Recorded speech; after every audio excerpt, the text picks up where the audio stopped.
if you want to write a successful romance, you have to remember to carry the energy from that first meeting through a portion of the book, if not all the way through. Um,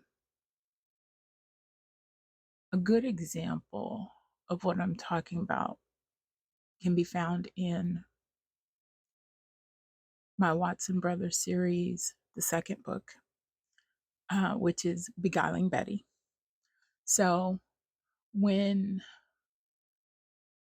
Betty meets Billy the first time, the sparks fly, and maybe not in a good way. um, he does immediately find her attractive, but she is combative. Um, each of them has a skewed view of history. They're both history teachers. She teaches at the high school level, he teaches at the college level. And to her, Billy is a know it all. He has this opinion about what he thinks history is or was, and has never had anyone confront him that he needs to take a look at the other side of it, because what he's seeing is just a small portion of what actually happened. So, throughout the first part of this book, there is a lot of cattiness between the two of them. Um, this meeting that they have is like at a symposium for history teachers, and they are talking about aspects of history. And every time he opens his mouth, she's right there to tell him how wrong he is, and she's got the receipts to back it up. And it frustrates him, and she is also frustrated because she kind of has an attraction to him, and she recognizes that. But Betty has issues um, with him because of his being a white man, and that's from personal trauma in her own life. And they end up meeting the second time because of Mike and Tanya from Tempting Tanya's story. The two of them end up at Betty's house for dinner when Betty and Tanya's mom comes from Houston, and they discover that she's seeing someone, and they're a little concerned because of a situation that happened when Betty first met him at lunch with Tanya. So mom is now there to make sure that her baby girl is not in an abusive relationship. Betty and Billy, have this moment when she goes to open the door and sees it's him, and he sees it's her. And they both are determined to try and get through this evening for the sake of their sibling who, is dating each other. And that whole dinner was interesting because this is also where the romance for Betty and Tanya's cousin Eden and Mike and Billy's brother Carl begins. They meet at this dinner. So, and that's actually another book with a really good point about carrying the dynamic through. But let me get back to Betty and Billy. Okay, so their whole dynamic in that opening scene is the arguments that they have that push and pull, um, making each other see beyond what's right in front of them. And so I carry that through the first half of the book, where just about every time they get together, Billy says something that sets Betty off. And at one point, he finally goes, "You know what? Look, our siblings are dating each other, and we're going to have to run into each other. We have to learn how to get along." And that's when that dynamic changes, and she starts to see him differently. He is seeing her in a different light, and that romance for them really begins. So with Carl and Eden's story, which is called Enticing Eden, like I said, they meet at this dinner, and Carl is He's my MC biker leader dude, and he is a tough nugget, you know. He's tattooed, he's handsome, but he's, weathered, and he has a way about him that makes you see him. Um, but he doesn't think he's that good of a person. And this is truly an opposites attract couple. And Carl does not believe that he is good enough for Eden, who is the good girl, the church girl, the never says a mean thing to anyone girl. She's that girl. And he is instantly attracted to her. And he spends the entire dinner, cozying up to her, sitting next to her, wanting to talk to her. And, she kind of makes it known right off the bat that he's not her type. And, even though she likes the little flirtation thing, and she has, um, I don't want to say, well, she has body issues. She used to be much heavier. She's lost a lot of weight. And, so she's got some looseness, some sagginess. And so she appreciates that this man feels attracted to her.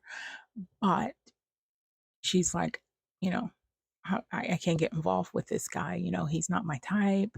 He's a white guy. He's not going to want to look at all this flabbiness from all my weight loss and all of this stuff. So she kind of pushes him away. But what she doesn't know, and this happens in Tanya's book, um, is that when Carl learns that Tanya and her whole family are possibly in danger from this psycho who's, got a fixation on Tanya, um, he contacts his people in Houston, which is the MC Winged Avengers, which I intend to write some stories for starting later this year. But they, he tells Big Bird, the leader of the Winged Avengers, that he needs a protection detail put on Eden and Tanya's mother, who live in Houston. And what he tells him is that treat her like royalty, which is their code for this is like my spouse, this is my queen. So you treat her like royalty, which means if your people have to die to save her, that's what they do. And um, she, she doesn't learn about that till much later in her own book. But their whole dynamic is that they are attracted to each other, but at the same time, they don't think this is the right person for them. So they have their personal push and pull. And so I carry that through the book. So they have this whole, they want to be together, they can't be together. They want to be together, they can't be together. Until Eden makes a choice that what she's starting to feel for him is more important than her fear of not being with him. So, or her fear of being with him, actually. So, I keep that dynamic from that meet cute, that push and pull. I like you, but I can't be with you. I like you, but I'm not good enough for you. I keep that throughout the story until they get to that point where it's undeniable. They have to be together. They cannot not be together. So keep in mind if you're writing your first romance or whatever, that you have to be consistent with that setup that you start with, that meet cute. If you want to keep your readers interested, and this is what I've learned, is that dynamic of that push and pull. So if there's that snappy comeback, smart mouthiness, which, happens in a couple of my books, if you don't keep that up, it's almost like your character doesn't know who she is or doesn't know who he is. So you kind of have to keep that going. So keep that in mind if you're ever writing a meet cute situation.